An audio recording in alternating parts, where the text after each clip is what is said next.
Então. Boa noite, boa tarde, bom dia. Você que está ao vivo aí acompanhando agora a partir das 20 horas.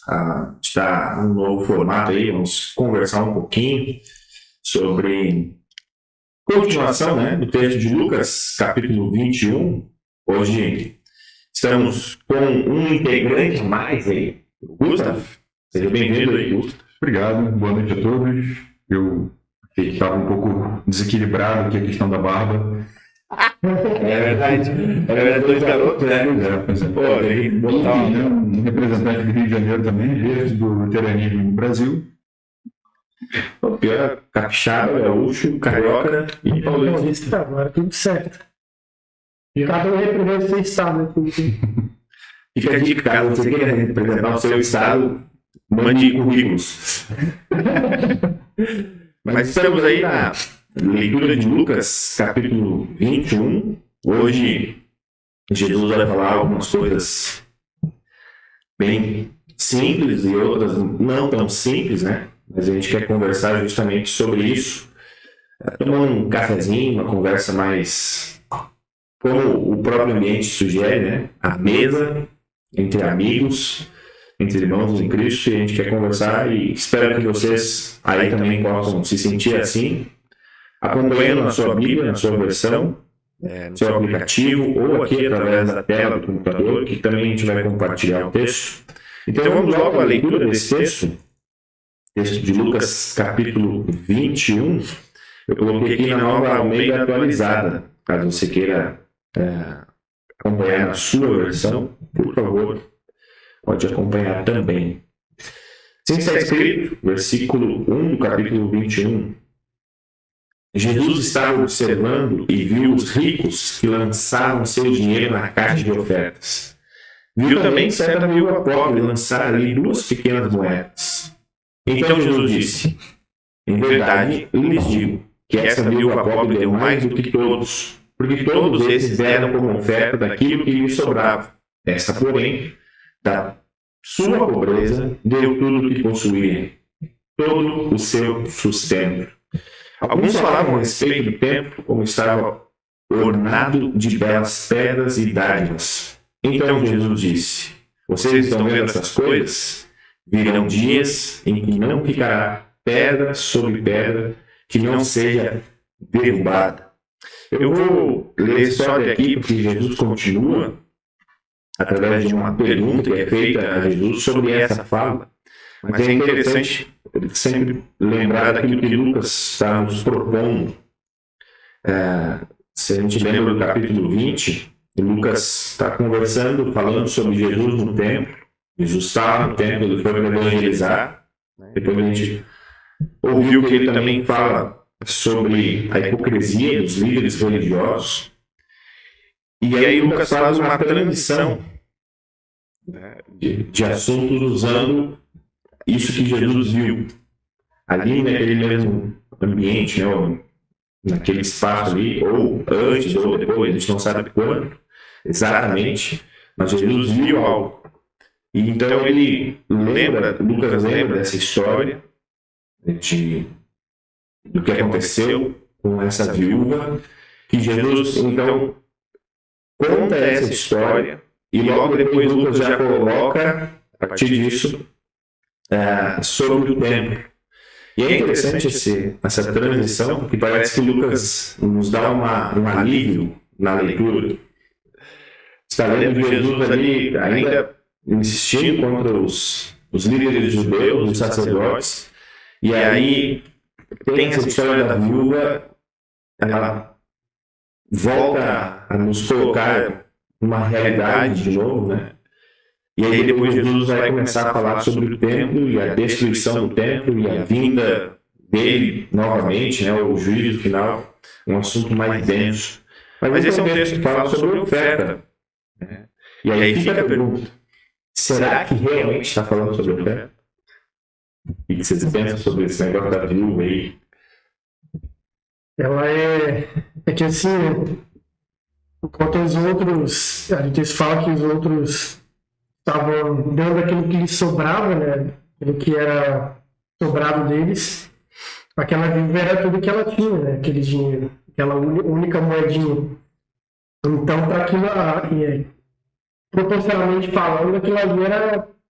Ela deu tudo que ela tinha literalmente como oferta. Mas não significa que Jesus está falando para que todos façam isso, né? Tem tudo que tem. Mas é apenas para a gente refletir, né? Refletir. Às vezes, o quanto que a gente está disposto a oferecer para Deus, para o trabalho de Deus, para Jesus, né? Então, eu acho que fica como reflexão mesmo, mas como uma reflexão. Eu acho que tem dois viés aqui, né? A gente pode entender como falando literalmente sobre oferta mesmo, até porque ele fala, né? Deu todo o sustento que tinha, então fala especificamente sobre o sustento, sobre mal bem era o que ela recebia, né? O que ela tinha mesmo, né? Não necessariamente recebia com frequência, mas também sobre dar tudo, né? Se entregar por inteiro, né? Então, dá pra gente trazer isso para uma visão de tempo também, né? Qual o tempo que a gente dedica, né? Porque mal ou bem é algo que as pessoas dizem mesmo, né? Que hoje o que se tem de maior valor é o tempo. É o tempo de vida. Aqui você dedica o seu tempo, passa o tempo no Instagram, né? Então, mal ou bem é algo que nós temos muito valor para oferecer a Deus. É o tempo que nós temos dedicado a Ele. E também, por que não, quanto dinheiro temos investido do que temos na obra do Senhor. Dá para ver dessa forma. E até pegando a pé da letra mesmo sobre oferta, eu acho que, contrariando o pastor falou, não acho que ele aliviou muito, não. Sobre oferta? Não, aliviou no sentido de Lucas, né? De ter falado sobre a censura dos escribas, passar pela oferta e depois entrar no sermão profético, porque é um assunto pesado, entre aspas, em termos de importância, né? E quando a gente olha para a igreja de Atos, ali, para a igreja primitiva, a gente vê que muito disso se concretizou, né? No termos de dar tudo que tinha, né? Porque todos vendiam tudo que tinham para se reunir, então eles viviam realmente como igreja ali, como dando tudo, né? Uma comunidade. É que na realidade a gente estava lendo, né? Então falava assim também sobre a oferta, sobre a bondade de Deus, né? Tipo assim, dizem que a oferta da viúva era a melhor moedinha que tinha, né? Como se fosse a moedinha de 1 centavo. Né? Então falar assim que isso demonstra que a bondade dela era ela querer ajudar o seu próximo. Então ela falou assim, não. E também confiando que Deus ia suprir ela. Né? E acho que isso é na nossa vida também, né? Tipo assim, eu vou me entregar para a obra de Deus, vou me entregar para fazer algum trabalho, vai com o coração aberto, que sabe que Deus vai te ajudar nisso. Deus vai te recompensar. Não de uma forma assim, eu vou fazer para Deus me recompensar. Não. É uma oferta de bondade. Sabia que ela sendo bondosa, a bondade de Deus também ia vir sobre a vida dela. Isso é interessante também de ver. Né? E o legal é que, tipo assim, a gente olhando, né, tipo assim, Jesus tinha tido um debate com ele no capítulo 20, chega nele sempre fica só observando. Aí ali ele está mostrando qual era o desprendimento daquela pessoa, né? Aí isso também vale para nossa vida, né? O desprendimento para nós com Jesus, que nem você falou, né? Quanto tempo a gente perde, né? E realmente é isso mesmo. Quanto tempo a gente tem perdido?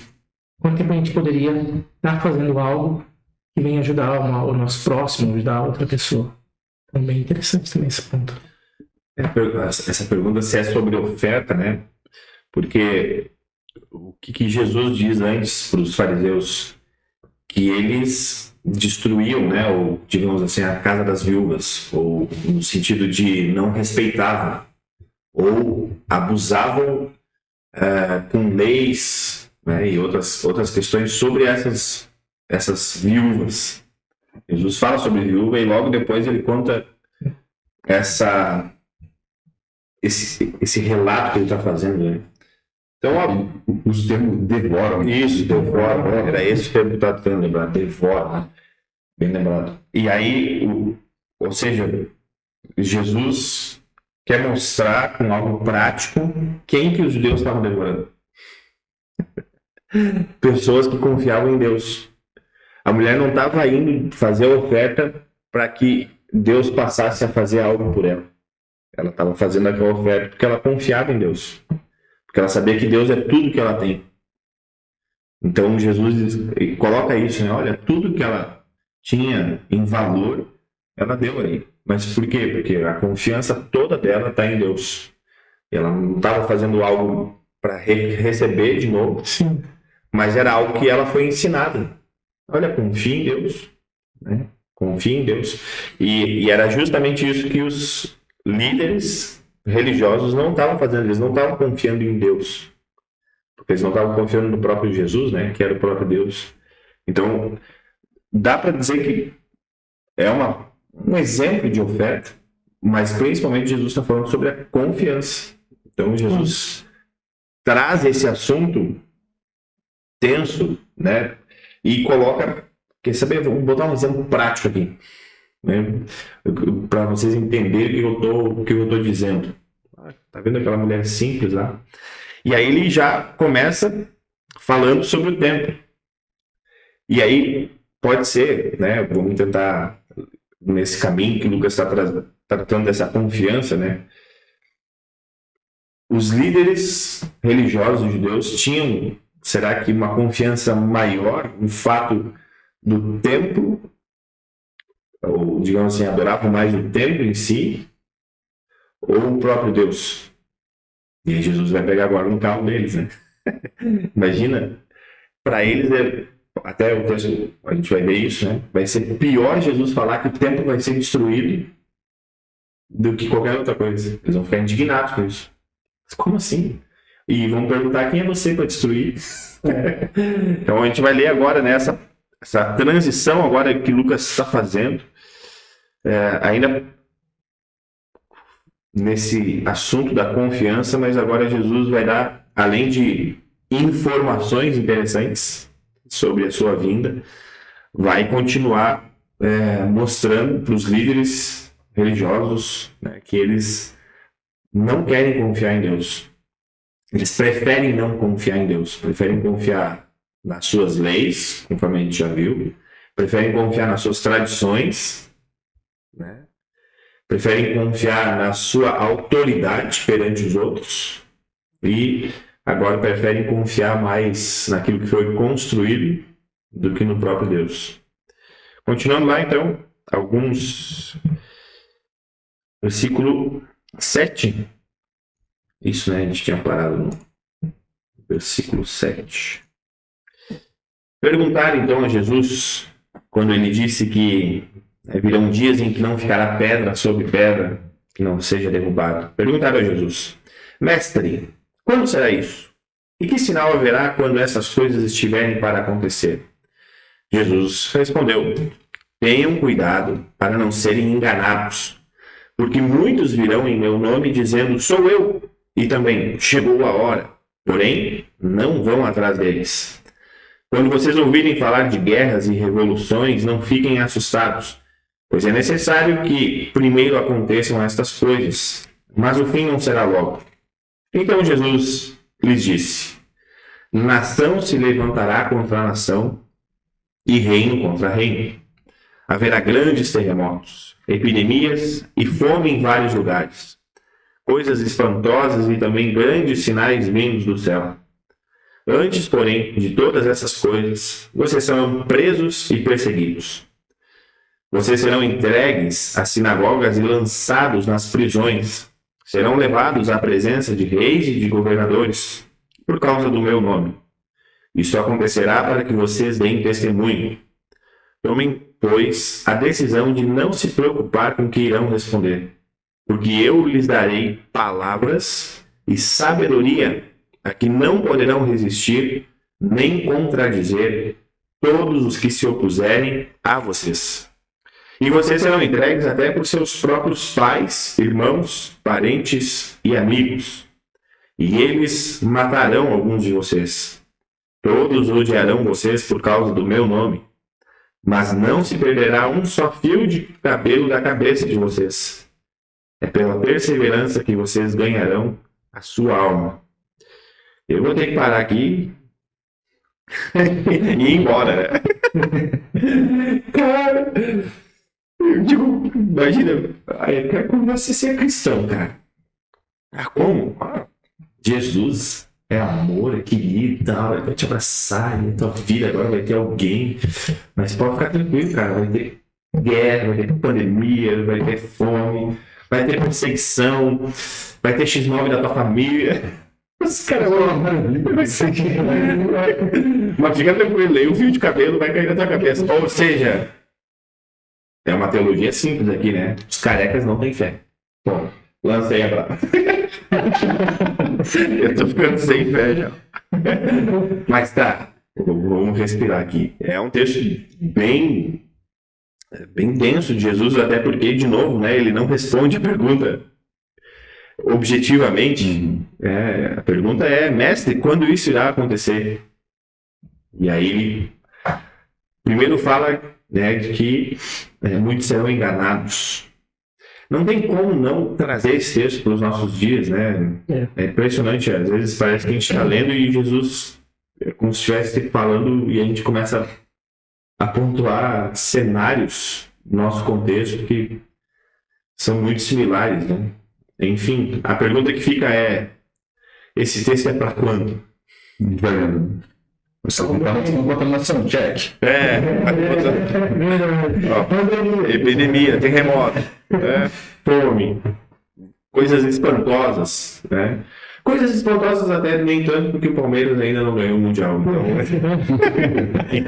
Não ganhar é uma meta. Aí a gente tá tentando sair do texto, né?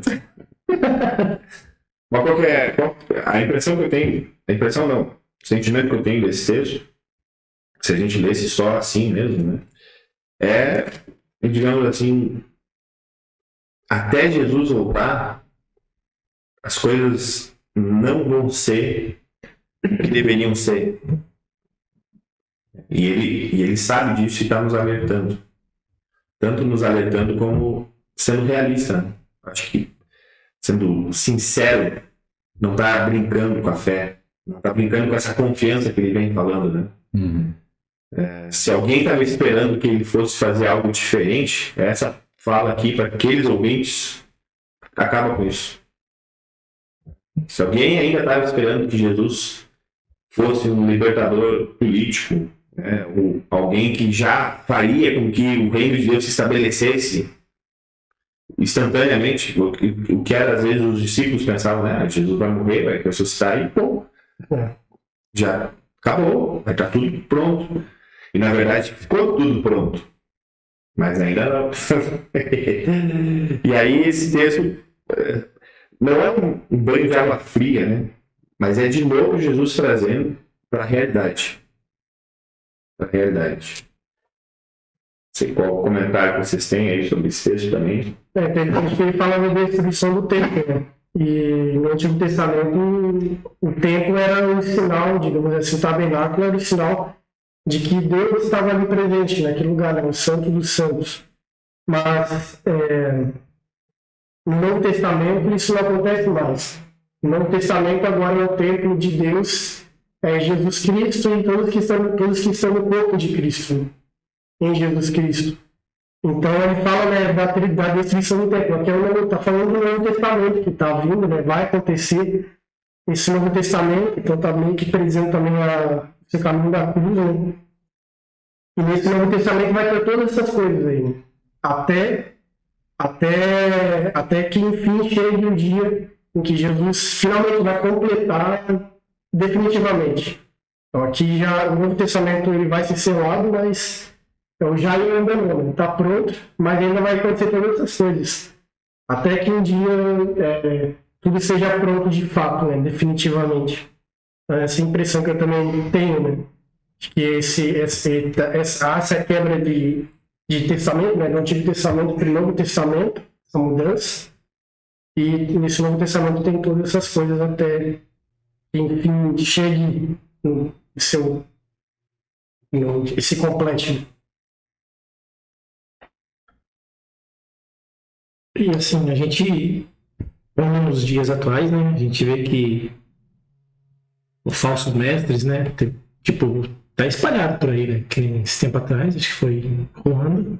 Em Ruanda o cara falou que tinha que fazer um jejum Pra para encontrar encontrar com isso. Encontraram, né? Encontraram. Morreu um monte de gente.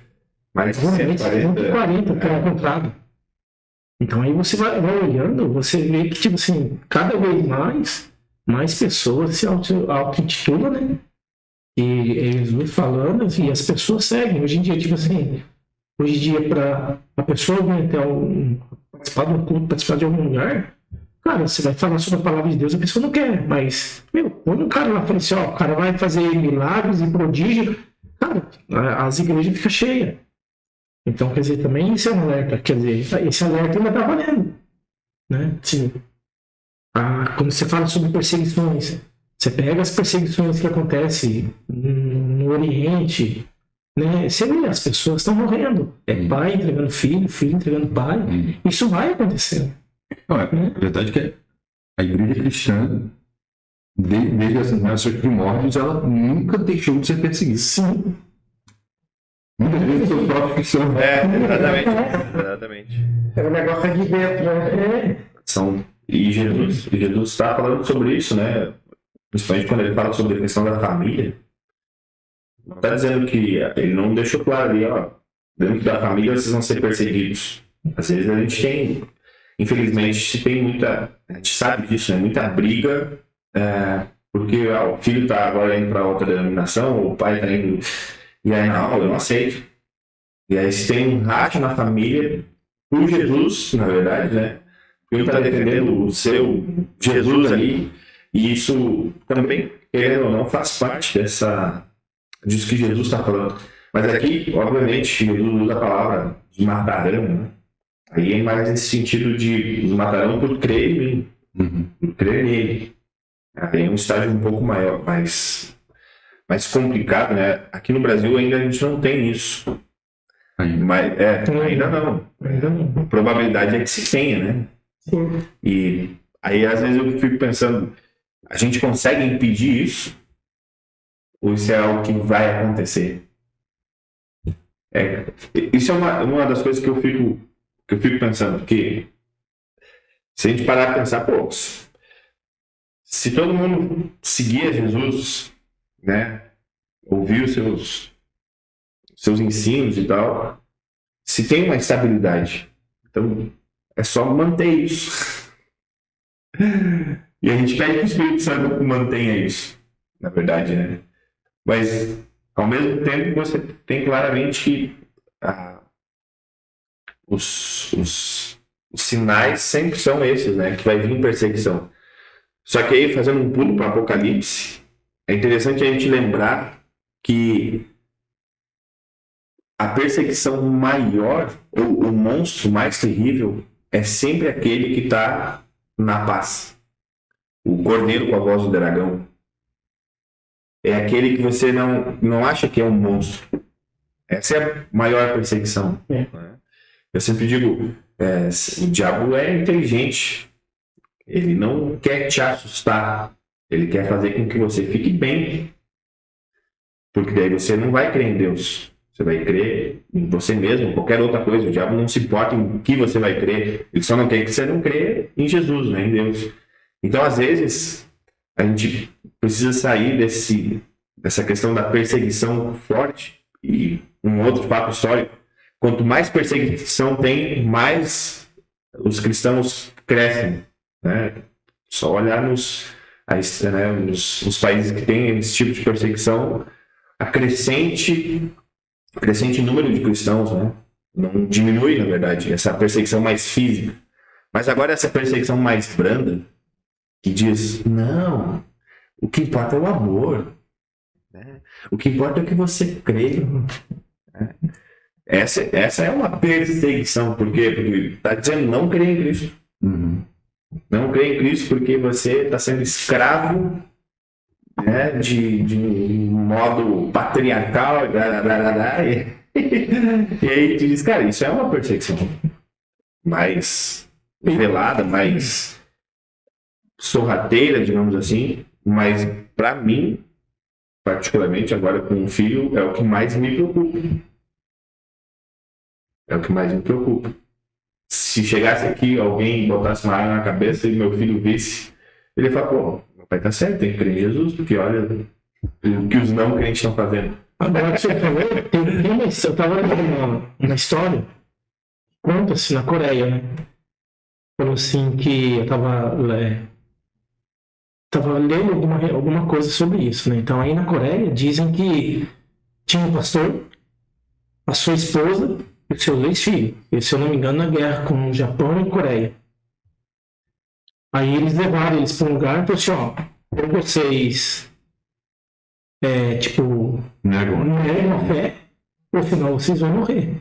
Falou para esse pastor, ele falou assim, eu não vou negar minha fé. Aí os 2 filhos assim, pai, não faça isso conosco.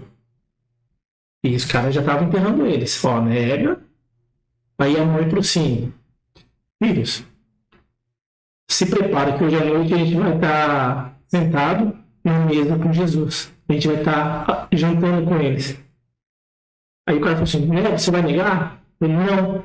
Aí foram enterrar ele. Aí nisso, tipo assim, eles começaram a cantar, acho que a Maravilhosa Graça. E eles foram enterrando eles. Primeiro as crianças, depois a esposa e por último o pastor. Dizem que a história depois, né? Fala assim que aqueles mesmos caras que tentaram mataram eles, né, enterraram eles, essas pessoas que se converteram a Cristo. E, tipo assim, é igual você falou, né? Pô, meu filho vai seguir a minha fé. Então, mais ou menos isso, tipo assim. Ele acreditava que à noite ele ia estar jantando com Cristo, né? Tipo assim, a fé que ele não negou, né? E hoje em dia, tipo assim, por qualquer coisinha, hoje em dia também, né, acontece muito disso, por qualquer coisinha a pessoa fala assim, não, então tá bom. A minha família vai perseguindo. Uma questão que é o alerta é... não. No final é o mesmo Deus, né? Isso. Isso é a mesma coisa que você tá dando. Para não discordar, eu vou falar algo que você vai ficar bem e eu vou ficar bem também. Não. É o mesmo Deus no final das contas, né? Mas, se eu podia ter falado algo, eu fiquei quieto. Uma confissão. Eu recebi o pessoal lá em casa, e aí eles falaram, Jesus, o Filho de Deus, que foi criado. Aí eu fiquei quieto assim. Aí eu falei, Jesus é o Filho de Deus, né? É o mesmo Deus. E aí a mulher falou, porque ele foi criado e tal, não sei o quê. Mas a gente é salvo pela obediência ao Pai, no Filho. Porque o Filho foi obediente, nós também somos obedientes. E naquela hora eu pensei assim, cara, não vou parar agora e falar nada, né? Eu falei, salvação por Jesus e fui embora, né? Eu não queria o embate ali, mas ao mesmo tempo a pessoa pode ter pensado, tá bom, Igor. Pelo menos eu falei, né? Vamos ver. Deixei de falar algo, aí eu acho que a gente precisa deixar o Espírito Santo agir às vezes, né? Podia ter falado algo de uma forma mais tranquila, mas ter pelo menos deixado aquilo que eu creio, né? Falado, olha, desculpa, eu entendo o que você está fazendo, eu não creio dessa forma, né? Mas só para deixar claro, para mim foi incômodo, né? Eu podia ter deixado claro o que eu creio. Não precisava entrar num debate ali teológico, eu até nem queria fazer isso, né? Mas eu me senti culpado por não deixar, né? Claro, pode ser que a minha desejo tá bom. Pode ser que ele creia, então, agora nisso. Então, às vezes, deixar claro que a gente crê não é uma afronta, não é algo que a gente está fazendo porque a gente não gosta da outra pessoa, porque a gente quer discordar por discordar. É simplesmente porque a gente precisa afirmar aquilo que somos. E como hoje, cada vez mais a sociedade não quer que a gente afirme quem a gente chega nessa conclusão de que Deus é o mesmo. Verdade. Deus é um só, né? Independente do cara crer ou não em Jesus, Deus é um só. E essa é uma perseguição, né? Algo que incomoda, e deveria incomodar pelo menos, né? Porque a gente, até o texto do final de semana agora de Pedro, né? Em que Pedro diz, olha, vocês precisam estar preparados para explicar, para ensinar o que vocês creem. E ali naquele dia a mulher me botou. E eu não, pai. Enfim, já recebi o perdão. Mas continuando o texto, porque aí vai junto com o que a gente está comentando, né? Jesus vai falar agora sobre a destruição da própria Jerusalém. Depois a gente pode comentar sobre isso, né? Sobre se Jesus está só falando sobre Jerusalém ou se está falando para o juízo final. Ele diz o seguinte, versículo 28. Quando, porém, vocês virem Jerusalém sitiada de exércitos, saibam que está próxima a sua devastação. É o 20, né? 20? Isso. Então, os que estiverem na Judéia, fujam para os montes. Os que se encontrarem dentro da cidade, saiam dela. E os que estiverem nos campos, não entrem na cidade. Porque esses dias são de vingança, para se cumprir tudo que está escrito. Ai das que estiverem grávidas e das que amamentarem naqueles dias, porque haverá grande aflição na terra e ira contra este povo. Cairão um fio de espada e serão levados cativos para todas as nações, e até que os tempos dos gentios se completem. Jerusalém será pisada por eles. Haverá sinais no sol, na lua e nas estrelas sobre a terra, angústia entre as nações, em perplexidade por causa do bramido do mar e das ondas. Haverá pessoas que desmaiarão de terror e pela expectativa das coisas que sobrevirão ao mundo, pois os poderes do céu serão abalados. Então verão o Filho do Homem vindo numa nuvem, com poder e grande glória. Ora, quando essas coisas começarem a acontecer, levantem-se e fiquem de cabeça erguida, porque a redenção de vocês está próxima. Olhem para a figueira e todas as árvores. Quando veem que começam a brotar, vocês mesmos sabem que o verão está próximo. Assim também, quando virem acontecer essas coisas, saibam que está próximo o reino de Deus. Em verdade lhes digo que não passará essa geração sem que tudo isso aconteça. Passará o céu e a terra, porém as minhas palavras não passarão. Tenham cuidado para não acontecer que o coração de vocês fique sobrecarregado com as consequências da orgia, da embriaguez e das preocupações deste mundo, e para que aquele dia não venha sobre vocês repentinamente como uma armadilha, pois sobrevirá a todos os que vivem sobre a face de toda a terra. Portanto, vigiem o tempo todo, orando para que vocês possam escapar de todas essas coisas que têm de acontecer e para que possam estar em pé na presença do Filho do Homem. Jesus ensinava todos os dias no templo, mas à noite saía e ficava no monte chamado das Oliveiras, e todo o povo madrugava para ir ao encontro dele no templo, a fim de ouvi-lo. Bom, se a gente já estava desesperado com a fala de Jesus inicial, imagina agora. Jesus, eu comentei antes, né? Alguns intérpretes, né, ou comentaristas bíblicos, às vezes estipulam que Jesus está falando apenas para Jerusalém, né? Porque uma hora lá ele fala, essa geração vai ver o que está acontecendo, né?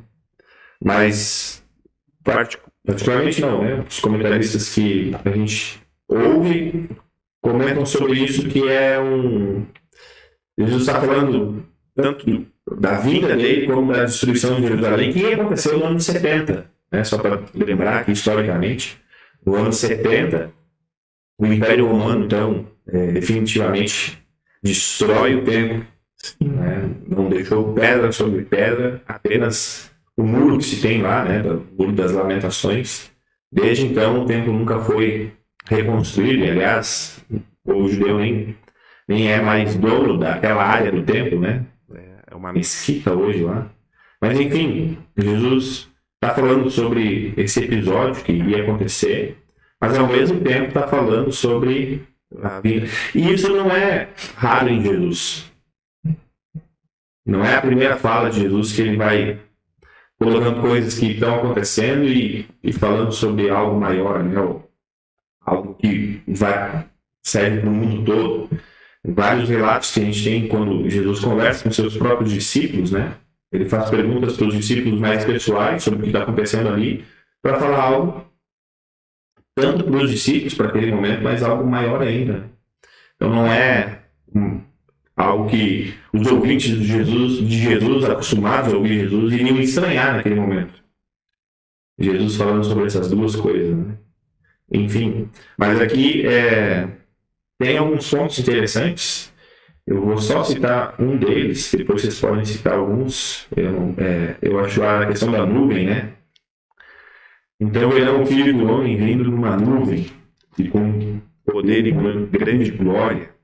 Interessante que aqui também tem várias instruções, né?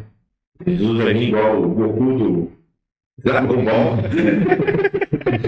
em cima de uma nuvem. Há alguns comentaristas que fazem essa relação à própria nuvem, no sentido de quando Jesus sobe ao céu, essa imagem que os discípulos têm, né? Jesus indo para trás, depois, obviamente, então a sua volta seria dessa forma. Outros lembram também da nuvem que guiava o povo pelo deserto, né? Alguns até falam que pode ser essa mesma nuvem, né? Porque era uma nuvem poderosa, digamos assim. Mas a questão é Jesus não está muito querendo explicar a forma como ele vai vir, mas que ele vai vir. E vai ser em glória. Como bons luteranos, vamos simplesmente acreditar no que ele Não, a gente não precisa explicar, é um mistério. E o interessante também é que ele fala que não vai ser silencioso, né? Ele fala que vai ser como um leão que cruza o céu, né? De todo mundo vai ver isso, todo mundo vai perceber. Então não adianta alguém, eu vi Messias lá em algum lugar e disse que é o Messias. Não vai ser assim. Que é a série, né? Que é isso que eu tava pensando. Tem na Netflix que os caras bolaram uma série lá para mostrar Jesus vindo.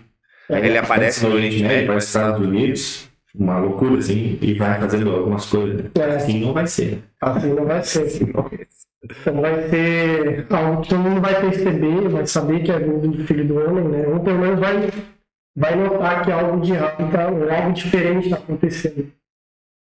Então, esse texto faz com que a gente deixe de lado muitos ensinamentos, né, que falou Jesus, sei lá, vai voltar aqui a questão do arrebatamento, né, não vai ser exatamente assim, né? Eu acho que não vai ficar dúvida. Jesus, todo mundo vai vê-lo, né, em sua glória. Cara, quem sabe, né, não seja até um momento ali de conversão para algumas pessoas.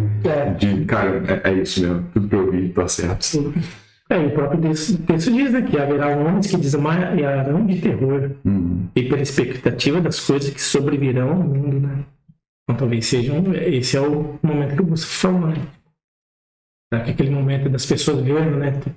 E é engraçado também que o texto, né, começa a haverá sinais do sol, da lua, das estrelas sobre a terra, né? Aí depois fala que Jesus vai vir sobre a nuvem, né? É interessante isso, né? Tipo assim, vai dar aquele terror, né? Vai ter aquela coisa, o pessoal fica comendo e depois Jesus vem na nuvem. Aí, tipo assim, o terror das pessoas também, como assim, né? Jesus está vindo pelas nuvens? Então talvez seja esse momento mesmo, né? De muitas pessoas. Acabei de ver um ponto aqui que eu achei curioso. Enfim, versículo 27 e 28, né, que fala: então verão o Filho do Homem numa nuvem com poder e grande glória. Quando essas coisas começarem a acontecer, olhai para cima e levantai as vossas cabeças, porque a vossa redenção está próxima. Então, encare a glória de Cristo, né? Então, para quem se tem fé, não precisa ter medo, né? É a sua redenção, né? É a sua redenção. É isso que a gente tem que sempre estar ali, aquela expectativa da volta dele, né? Isso acho que talvez seja. É o que ele fala no final aqui, né? Vigiai. Não. Acho interessante, né? Não enche o coração de vocês, ou tenham cuidado para não acontecer que o coração de vocês fique sobrecarregado, transborde, né? Fique. Não é apenas cheio, né? É o que vai além digamos assim, né? Porque dá para dizer, ele fala aqui sobre questões humanas, né? Sobre aquilo que às vezes a gente dá mais valor. Ele coloca orgia, embriaguez, né? Preocupações deste mundo. Em outra versão tem glutonaria. Isso. Acho que, de uma certa forma, Jesus está falando sobre tudo aquilo que a gente coloca, às vezes, no nosso sentido, né? Ou o nosso coração, seja tanto para algo bom como ruim, né? Porque algumas preocupações deste mundo são boas, no sentido em que, digamos assim, eu preciso me preocupar em dar o sustento para minha família. Né? Mas isso também pode fazer com que essa preocupação ocupe o lugar dessa vigilância, né? Mesmo que eu precise me preocupar com a minha família, crer em Jesus é maior do que isso, né? Não, inclusive ele coloca, né? Adverte aqui. Tipo, não coloquem a sua preocupação nas coisas desse mundo, para que aquele dia não venha sobre vocês repentinamente como uma armadilha. Pegar essa surpresa, né? Vocês, né? Crerão em mim, colocarão outra coisa em primeiro lugar, e no final das contas vai ser uma armadilha, ou seja, não há salvação para as pessoas. E aí fica a questão, né? Quando é que é o fim do mundo? Quando é que é esse momento? Bom, acho que a nossa própria morte ela lembra disso, né? A gente não sabe o dia nem a hora que a gente vai morrer. Né? E quantos casos a gente vê que isso acontece de forma repentina, né? Sim. E como isso é devastador, né? Obviamente para aqueles que choram essa dor, né? Mas ao mesmo tempo é isso, cara. Às vezes a gente fica, agora quando eu estiver bem com a minha família, eu vou começar a viver mais a vida com Jesus. Agora quando eu estiver no emprego que eu, né? Agora eu vou começar a viver melhor, né? Vou sentar e vou ouvir mais sobre Jesus. Então a gente vai colocando o tempo e, como se a gente soubesse o dia da nossa morte, né? Ou o dia do fim, né? Para nós aqui. E é aquele negócio. Quando a gente morre aqui sem Jesus, não tem vida. Vai ser morte eterna, né? A morte, a gente já comentou acho que uma outra vez, né? Não lembro o texto de Lucas, agora não vou lembrar. Que a vida é eterna e a morte também. A gente tem, às vezes, o pensamento que morte é o fim das coisas. Não, ela é uma condição. A morte é uma condição. A gente já vive a morte e as consequências dessa condição aqui na Terra. Doença, né? Brigas, enfim, guerras, um monte de coisa, né? Curiosamente, nós nascemos mortos. Nascemos, né? Para Deus, nós já nascemos nessa condição. Então Jesus precisa nos dar a vida. E aí fica, o alerta sempre é esse, cara. Por que você nega uma vida eterna e prefere, conforme diz aqui Jesus, essas coisas que na verdade são mortas, né? Orgias, embriaguez, glutonaria, né? Ou preocupações, essas coisas não fazem parte da vida que Jesus nos deu quando ele morre e ressuscita. E essa é uma vigilância que a gente precisa ter coragem de, às vezes, enfrentar com as pessoas mais próximas da gente, né? De saber que pessoas que estão próximas da gente, às vezes, não estão vendo que, olha, Jesus está voltando. Né? E essa é uma frase que a gente sempre precisa lembrar. Jesus está voltando. Mas quando? Está voltando. Quando? Não precisa saber, mas que está voltando, tá? E pode ser que ele volte para você amanhã, né? Na sua morte. A gente entra em outra discussão, né? O que acontece depois da morte, enfim. Mas o ponto é que assim que a gente morre, a gente já vai pro juízo. Não tem purgatório. Não tem uma etapa que a gente vai. Uma aqui, vamos ver se eu ainda consigo passar a repescagem. Por isso que Jesus é tão enfático. Olha, gente, fiquem cuidando, porque tudo isso que vai acontecer, o que acontece na vida de vocês, não pode os distrair dessa fé em Jesus, né? Ou dessa confiança, ou daquilo que Jesus, aqui no caso, iria fazer, né? E para nós, o que ele fez, isso é muito importante. É legal que ele fala também, né? Tipo assim, o texto vai falar, né? Vigiai, né? Vigiai todo o tempo, orando, para que possais escapar de todas essas coisas que têm de suceder. E estar em pé na presença do Filho do Homem, né? Tipo, vigiai e orai, né? Enfim, tem outros pontos aqui, né? Sobre as mulheres grávidas e tal. Acho que isso é mais... a gente poderia dizer mais específico para a própria invasão ali dos romanos, né? Ele fala que os gentios vão pisar em Jerusalém. Então, caso você tenha dúvidas sobre esse texto, pode ir pensando o que mais se encaixa para realmente a destruição da própria Jerusalém, o que Jesus está alertando, olha, quando o exército vai invadir, as grávidas se dá mal, porque, né? Imagina alguém dando a luz, né? E um exército invade ou algo acontece, ele está dizendo, a aflição é grande. A aflição é grande. Então, conforme o Gustavo lembrou, né? Às vezes a gente tem que olhar para o texto e falar, tá bom. Não preciso ficar especulando tudo, né? Quando que vai acontecer, mas lembrar que algumas coisas a gente pode pegar desse texto e colocar para aquilo que a gente está vivendo hoje. Algumas coisas são específicas daquele contexto lá, mas o que não pode atrapalhar é a mensagem principal. Se a gente pegar o texto e querer colocar todo ele para hoje, e essa forma acaba atrapalhando a mensagem principal, a gente tem que ter cuidado. Opa, a gente está tentando adaptar demais o texto. Por quê? Porque está atrapalhando a mensagem principal. Não, a gente só está focando lá. Né? Como se fosse para lá, como se para nós não fosse fazer efeito, né? Opa, também há um problema aí. Porque é interessante que Jesus fala, né?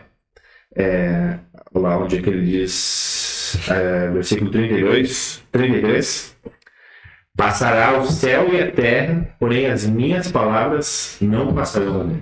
Ou seja, essas palavras elas vão além do juízo no final. Elas vão além do tempo. Elas são atemporais, né? Ou seja, se essas palavras serviram para aqueles lá crerem em Jesus, servem para nós hoje. Por quê? Porque são palavras de Deus. Vejam só, né? As minhas palavras, Jesus é Deus.